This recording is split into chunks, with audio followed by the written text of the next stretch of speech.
So I traded my silver big block 55 Chevy two-door sedan for this. My 55 mechanically was fantastic. I mean, built engine, transmission. I did the Ford 9-inch, 48-inch ladder bars, suspension. Very, very fast car. But the body wasn't great, and it had a little bit of rust in it, and the guy was aware of that. Anyway, I traded for this, which was supposed to have a new big block in it, and a Tremec transmission and a Ford 9-inch. Well, unfortunately, the big block wouldn't run above idle, and absolutely gutless. Backfired anytime you tried to give it gas. And it had a Borg Warner T5 in it, rated for 145 horsepower. So the minute I got the engine running, that wouldn't have been able to handle even a fraction of the power. And it had the original 55 back axle in it. So in some ways I was a little bit disappointed, but the car itself was very straight and a nice solid car with almost zero rust in it. So I obviously was going to have to spend a lot on this car to make it work and be able to take the power.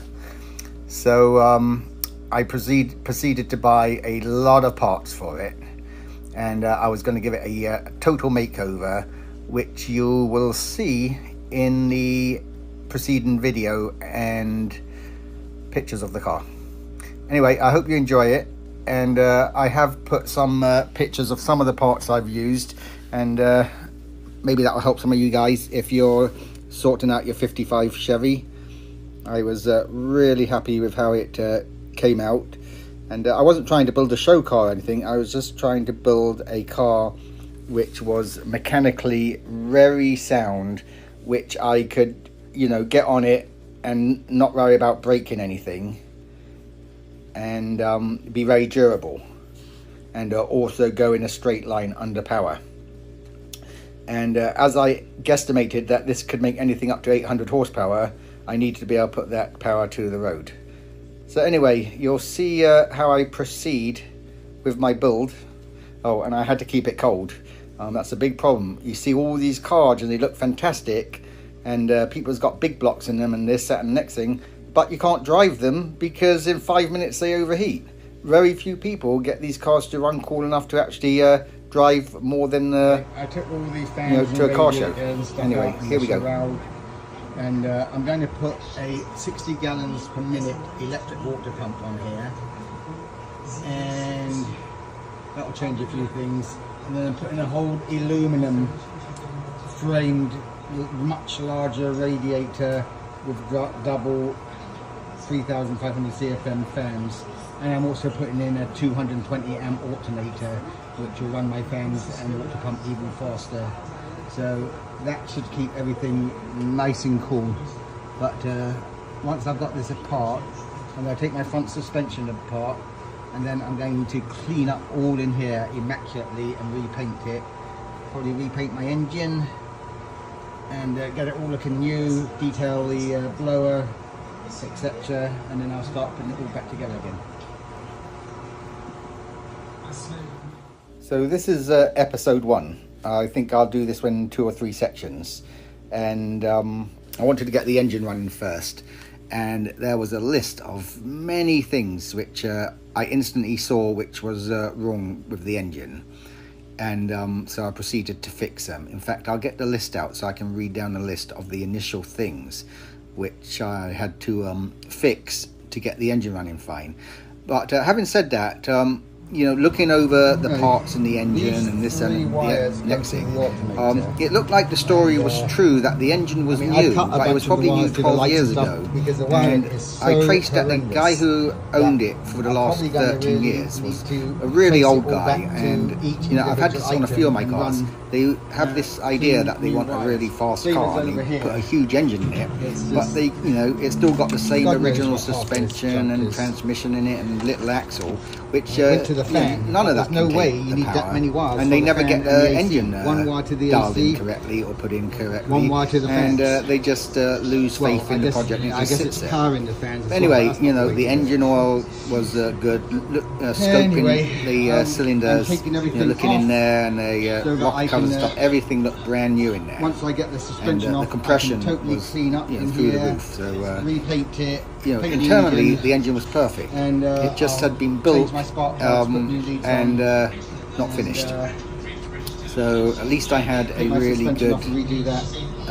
starting point. Paint it, and it'll be good. And you'll see how I proceed Right, with so getting everything working. I've taken everything off that I want to take off. I'm going to take the wiring back and probably rewire everything because it's just such a mess. I'm going to take my suspension off next, and then I'm going to clean the hell out of everything and repaint the frame and the engine and make it look all clean. And I might, when I pull the leads off and the spark plugs out, I might pull the headers off and put new header gaskets on. I like to get to it quite easily right now. And then I'll put everything back together again, detail the engine, and then start putting all the radiator in. So these go to my lights. That's got to be pretty simple. I think these connect the front side lights, so I'll have to rerun this wire.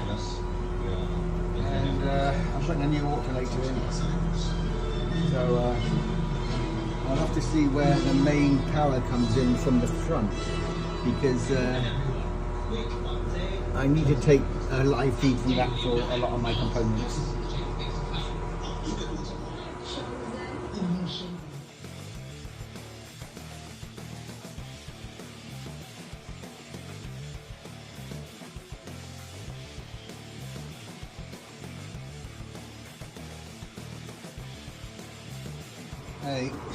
Upper A-frame shims on the passenger side. That's 1, 2, 3, 4, 5 on the back, and none on the front on the passenger side.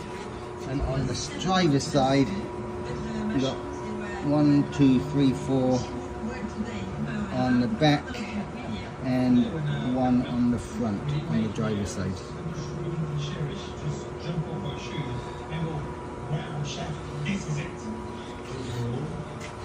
Yeah, as far as rust is concerned, this car seems as solid as a rock.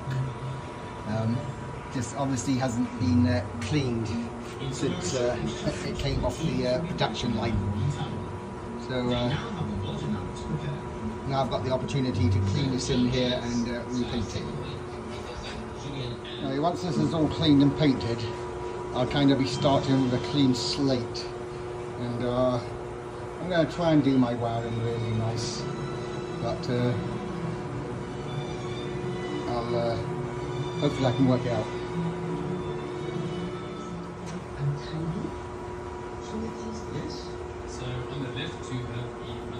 I don't know who makes these heads.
I had some wheels lying about which Maximilian gave me with some bigger tyres on.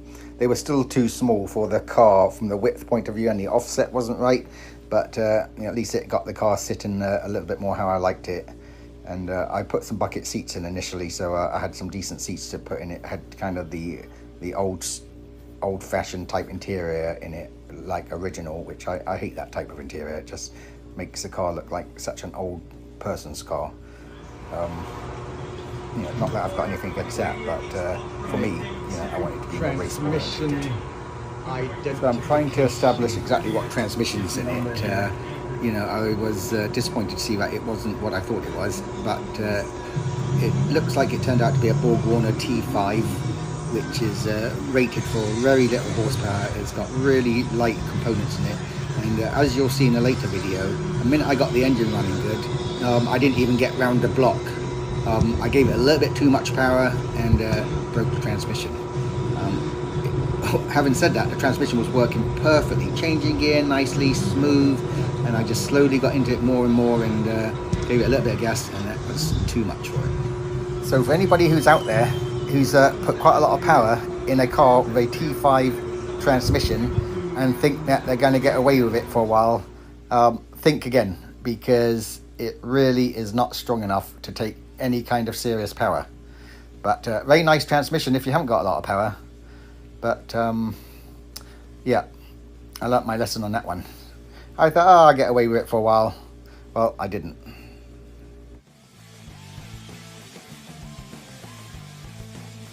Looks okay. The top of the plastic box had separated from the bottom, but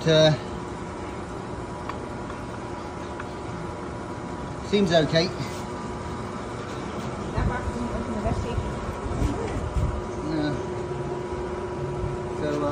I'll unbolt that tomorrow and just make sure the gears aren't damaged or anything.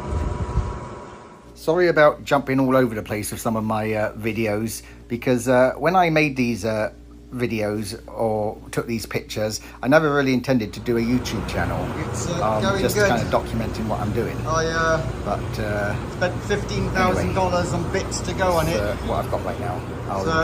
As I continue. Right now I'm just cleaning underneath it and getting everything ready, and then I'll start putting everything, paint it, and then I'll put everything back on. I'll have to change, I guess because they were only getting half throttle on it, they reversed these pulleys because they weren't getting enough boost. But now that I will get full throttle with the new gas pedal and stuff, the boost will be like far too high, so I'll reverse these pulleys back round, which is where they're meant to be, and that will give me about 6 pounds of boost, which will be correct. So the more I look into this engine and how the car's put together, the more I think that they just had the engine block built and then they brought other components, because most things were put on incorrectly. So yep.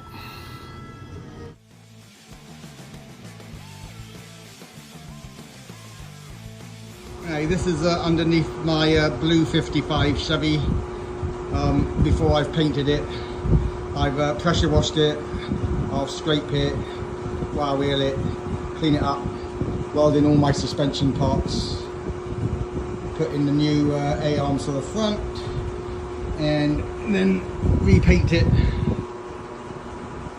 So put in a 48-inch ladder bars.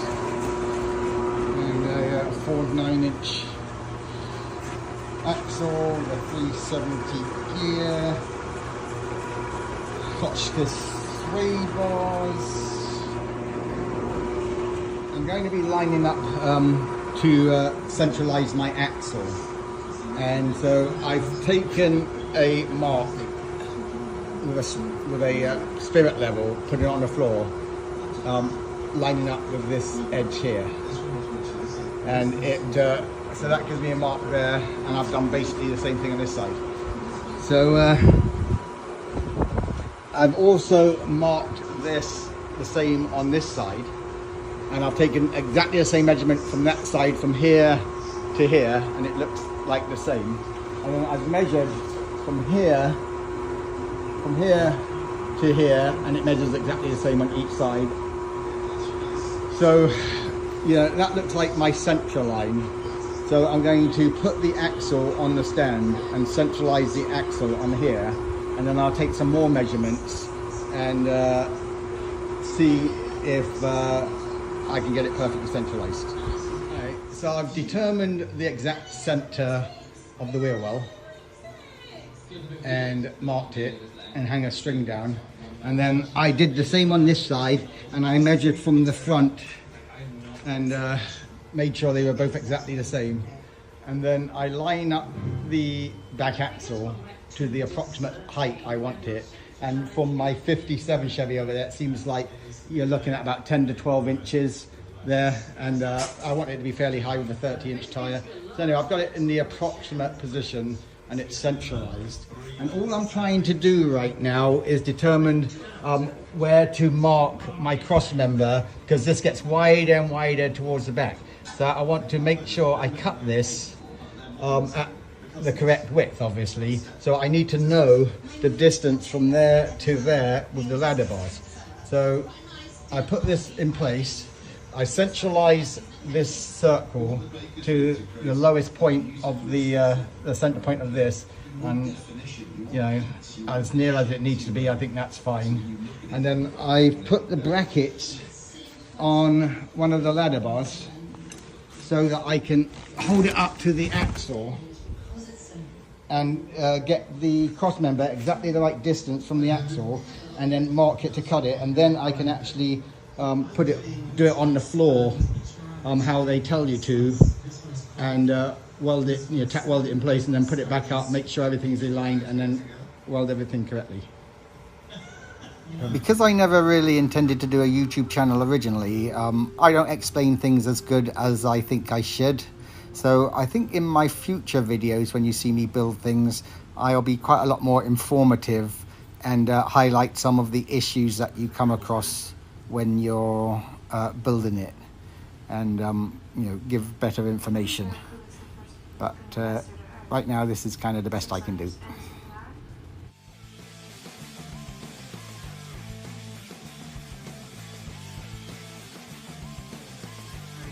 I've installed my ladder bar and axle and everything, so everything's kind of tack welded in, and I'll have Dave finish welding it all because he welds very neatly, and then I can paint it all after cleaning the frame. I kind of welded this, but didn't do a great job. Anyway, I'll have Dave go over it a little bit. And so this is the cross member with the ladder bar brackets built into it. And then this is angled at 2 degrees lower angle than the output shaft of transmission, as per instructions, 4 to 2 degrees. 4 degrees with leaf springs, 2 degrees with a ladder bar kit, because the engine, like the axle, likes to torque up under hard acceleration. This is the panhandle bar, that's hot, so I need to put a bushing in there, and this keeps the axle centralized. The axle is presently at its ride height. The shocks are sitting in the box over there. I took them out so I could sit it at the ride height. That's the cross member bar for the shocks.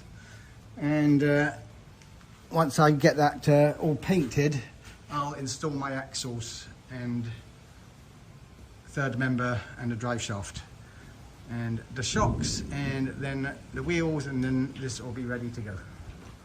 On this car, because there was potentially 800 horsepower in it, I really wanted to brace everything like extra strong, because it's obviously pretty amazing how much force can be put on something like the back axle or something. So that's why you see all the bracing I've done on it. Now, you would assume that when you buy a back axle kit from somewhere like Speedway or something, that all the components bolt together correctly, but that is not the case.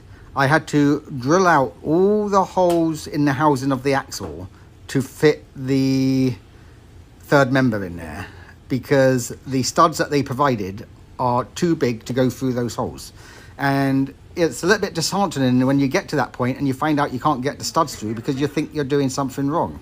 And it takes a lot of research to find out what the problem is.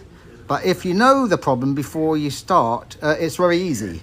And I think in this case it was a 25 by 32 bit. I don't know exactly what it was, but anyway, once I got the right drill bit, I just drilled them out. It was quite quick, and used a pulling tool to pull the studs through, and that worked great. I had the same issue with the Curry axles. They're a bit bigger, and the nose have to be drilled out, the holes have to be drilled out to get the studs in those.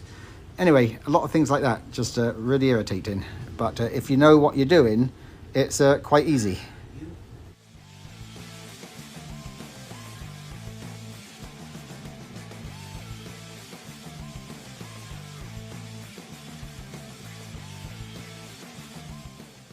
Sometimes the bearings and stuff come installed on the shafts, but these didn't. And you have to press the bearings on with that collar there. And even though I had a decent press, because it wasn't perfectly even, I just could not get it done. So my buddy Roger at Dependable Drive Shaft did it for me. And I mean, his machine didn't even think about it. It pushed it on so easily. So anyway, that's something I had to take to my buddy's place to get done. But nice drive shafts. Also, for some inexplicable reason, you can't get the Posi Traction third member with a decent sized yoke on it. I think it came with a 1310 yoke, which really isn't beefy enough for a lot of horsepower. So I brought a 1350 one, and it really isn't that hard to change them. You actually see in one of my videos I show how to change that, but you basically unbolt the one that's on it, pull it off, and when it was on the car, I just bolted the 1350 yoke onto it and torqued it to the right spec, and it was good to go. I also had Roger at Dependable Drive Shaft make me a heavy duty chrome moly drive shaft to be able to take you know, a lot of horsepower. I think it was rated to 1200 horsepower. But I think I'm getting a little bit ahead of myself there, because I talk about that later in the video, and you'll hear about it then. I've built up, and the suspension that I've done for my 55 two-door hardtop, and I put 48-inch ladder bars in there. I put disc brakes on it. I got the housing from Speedway Motors. I welded all these brackets on it. They finished the welding for me. I put the disc brake kit on it from Summit, and with my brake lines. And all I have to do now, I cut off the old emergency brake tabs, shorter, drilled holes in them, and now I just have to do a cable to the center there, so my emergency brake works. Now you have to remember your pinion angle is really critical, and generally you put it 1 to 2 degrees lower than the output of the transmission, because as you put power on it, it torques up a little bit, but that's something you need to think about. My back axle's done now. I braced the crossbar.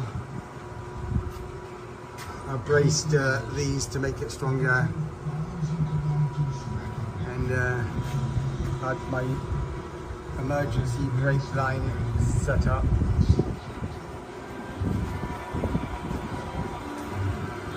It's just touching the drive shaft, but I'm going to adjust this down a little bit, but this will go up 2 inches, so that won't be an issue. This is a Speedway 56-inch axle with a gear type 370 Posi. Who makes the Posi? Posi is made by... I can't remember right now. Anyway, it's Curry axles. I've got Curry axles in it, and Alden adjustable shocks. Now, I had to drill the holes out for the housing are slightly bigger to the size of the studs, but there's a drill size recommended. But it was actually quite easy. And then the disc brakes came from Speedway, and because the performance axle was slightly bigger, I had to Dremel the center out, but it only took me about 8 minutes, just quickly going around it, went on. But then the nose of the bolts came out a bit too far, so this wasn't seating properly, so I had to drill these out so that this could sit over the nose. But as long as you don't overdo this, that's what actually centralizes the wheel. Same on this side. See, this goes over the bolts. But see those, if you look in there, you can see that